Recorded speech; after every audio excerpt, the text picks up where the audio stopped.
보존 처분이라고 그래서 보존 처분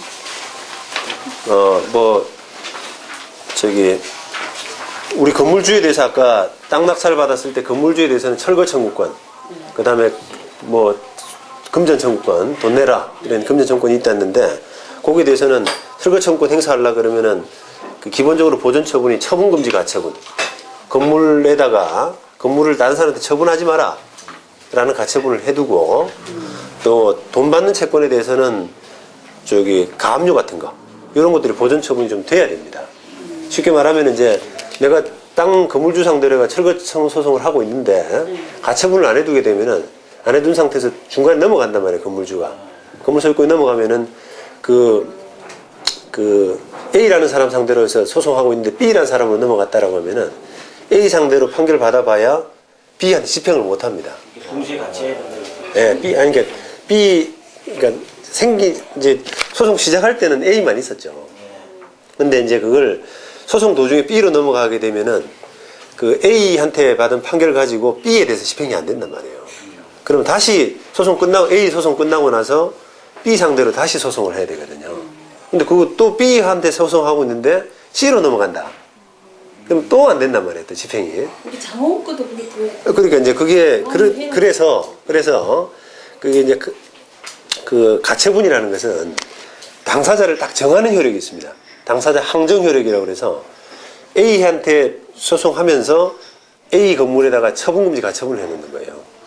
너 처분하지 마라. 난 가처분을 해두게 되면은 법률적으로는 그 가처분에도 불구하고 B한테로 넘어갈 수는 있지만 가처분 이후에 넘겨가는 부분은 법적으로 무시됩니다. 법적으로 무시가 돼요. 그러니까 등기부상으로는 A에서 이제 우리가 처분금지 가처분을 했는데 요 놈이 이제 그걸 불구하고 B로 넘겼다. 가능해요. 근데 나중에 우리가 철거 판결을 받았다라고 하면은, 본안 판결을 받았다라고 하면은 그 가처분 이후에 넘어간 부분을 법률적으로 무시할 수 있단 말이에요. 그래서 집행 가능해요. 그러니까 가처분이 돼 있는데도 불구하고 네가 알고 샀잖아요. 그러니까 그거는 이제 B는 보호를 못 받는다는 소리입니다. 그래서 이제 그런 그런 법률 효과를 이제 노리기 위해 가지고 가처분은 반드시 필요하고요. 그 다음에 아까 점유자에 대해서 뭐 퇴거 청구권이 있다고 그랬는데 그 퇴거 청구권을 보존하기 위해서는 이제 점유 이전 금지 가처분 이런 것들을 좀 해야 되고요. 자, 그 다음에 이제 마지막인데요. 그 집합건물법 20조 관련해서 이건 조금 어려운데요. 그냥 간단하게 설명드리겠습니다. 이게 이제 일반적으로는 지금까지 설명드린 부분은 그 땅 위에 있는 건물이 집합 건물이 아닌 일반 건물에 해당되는 겁니다. 일반 건물에는 그냥 이 법리가 다 적용된다고 보면 되는데 집합 건물은 조금 특이한 법리가 있어요. 20조와 관련된 거. 20조라고 그래서 이게 그 어떤 부분이 특이하냐면은 그 집합 건물은 그 집합 건물의 대지 부분은 전유 부분하고 분리가 못 되도록 금지를 시켜놨습니다. 20조에서. 그래서 전유 부분하고 따로 노는 대지 지분 이런 부분에 대해서는 다 무효로 봅니다. 법적으로. 예, 다시 말하면 이게 이제 이런 거죠. 집합 건물 이제 땅이 있고 집합 건물이 있는데 이게 이제 보통 우리가 등기부상으로는 대지 지분화 돼가지고 등기부상에 딱 붙어 있잖아요. 근데 이게 이제 사업이 잘못되면은 땅하고 전유 부분하고 따로 놉니다, 이게. 따로 놀아요. 그러니까 이거 그거죠. 우리 사건. 성산동 사건도 그건데 지금 집합 건물 위에는 집합 건물이 있는데 우리가 땅만 받은 거란 말이에요. 그래서 그 사건도 역시 지금과 집합건물법 20조와 관련된 주장이 상대방한테 나왔어요. 어떻게 나왔냐면은, 그 전유 부분하고 대지 부분하고 분리가 안 되는데, 분리 처분 금지가 되어 있는데, 그걸 너가 낙찰을 받았기 때문에, 그건 무효다. 무효다.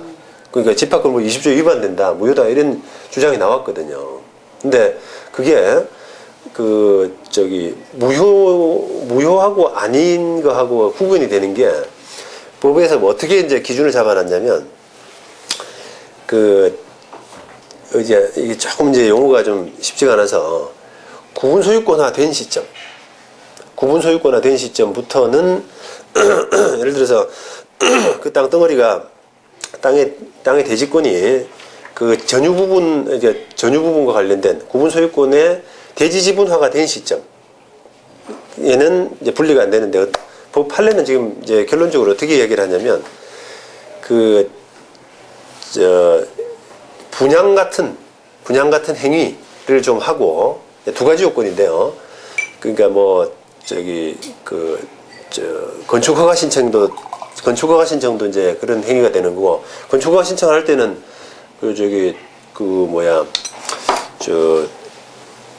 전유 부분으로 이렇게 건축허가 신청을 할 거 아니겠습니까? 그러니까 집합 건물로 한다라고 하는 부분이 드러나는 시점. 그러니까 건축허가를 할 수도 있는 거고 또는 뭐 분양을 할 수 있는 거고 그런 대외적으로 이게 전유 부분으로 한다라고 하는 부분이 표시된 시점과 그거와 그다음에 구조상 이용상 독립성이라 그러는데 어느 정도 좀 완성이 된 시점. 틀이 완성이 된 그 두 가지 요건을 충족하는 시점부터 이후는 분리처분이 금지가 돼요. 그 시점 두 가지 요건 공통된 그 시점 예를 들어서 이제 분양을 하지 않습니까? 분양 공고를 하고 근데 그게 맨 땅에 지금 있는 그냥 철거도 안 된 상태에서 분양하는 경우가 많잖아요. 그러면 그 시점은 이제 분양하는 시점은 먼저고 그 다음에 건물을 지어 나가잖아요. 그래서 구조상 이용상 독립성이라는 제가 표현을 썼는데 그 갖추어지는 시점은 대략은 그냥 골조가 어느 정도 완성은 아니고요. 좀 틀이 갖추어져 가는 상태. 우리 공정률로 따지면 한 20-30% 정도.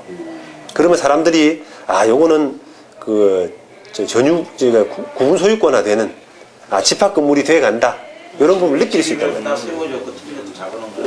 그렇죠. 예, 엉성하게라도 이렇게 틀이 잡혀가면은 그거는 집합 건물이 돼 간다는 부분을 알 수 있지 않습니까? 그러면 대외적으로 벌써 이제 우리가 건축허가든지 분양이든지 통해서 그걸 집합 건물로 한다라는 부분이 공표가 되어 있고 그런 틀이 좀 갖춰져 있고 하는 그 두 가지가 된 시점부터는 땅이 분리가 안 돼요. 그래서 그 뒤에 저당을 잡았다든지 그러니까 그 뒤에 저당을 잡았다든지 그 땅이 다른 데로 넘어갔다든지 심지어는 그게 경매로 넘어갔다든지 그런 것도 다 무효가 됩니다. 다 무효. 빌라 같은 것도 땅만 대지만 나오는 것도 많이 있잖아요. 그러니까 조심하셔야 돼요. 안 되는 거네. 그렇죠. 그래서 이제 그걸 따져야 돼요. 시점이 어느 그렇죠. 시점을 따져서 되는 경우 있고 안 안 되는 경우 있고. 아파트 경매 나온 거 보면 대지권 미등기 이런 경매 나온 거 뭐예요? 아파트가. 아니 그러니까 그거를 법원에서는 이제 그거를 지금 판례들 보면은 경매 법원도 잘못 보고요. 그게 이제 그냥 등기부상으로 멀쩡하거든요. 이게 땅만 이렇게 해서 등기부상으로 멀쩡해요. 그래서 아무런 비판 없이 그냥 경매 넣었다가 나중에 그 땅에 대한 경매가 아예 무효가 돼가지고 소유권이 돌아오는 경우가 비일비재합니다. 근데 그 판례가 되게 많이 지금 쌓였어요. 대지권 미등기는 무조건 받아야 되겠네. 아파트는 막 60%까지 떨어지고 막 그러잖아요. 아니 아니죠. 이제 그게 아니라 그러니까 법원에서도 그 부분에 대한 대지권 분리처분이 금지 이 부분을 경매법원도 고려를 안 하고 그냥 옛날에 많이 팔았어요.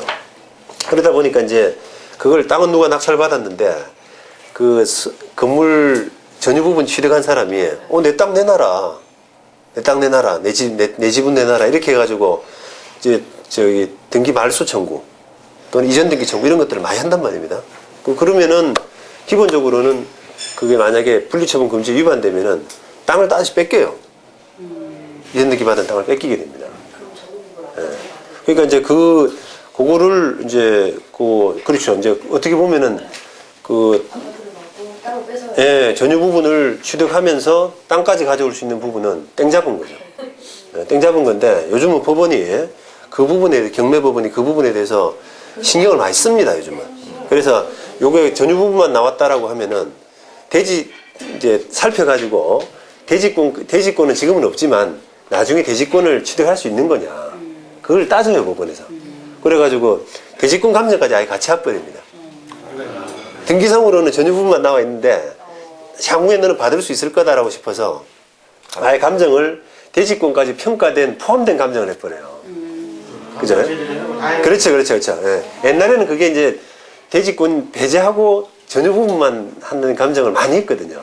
그러면 전유 부분만 싸게 낙찰을 받아서 땅을 공짜로 취득하는 그런 사람들이 많았죠. 연구를 빨리 하는 그래서 그게 이제 그 집합건물법 20조 관련된 쟁점인데 요건 약간 사실 어렵습니다. 그래서 그냥 그런 것들이 있다라는 정도만 이해를 하십시오. 예, 여기까지. 네, 네, 네.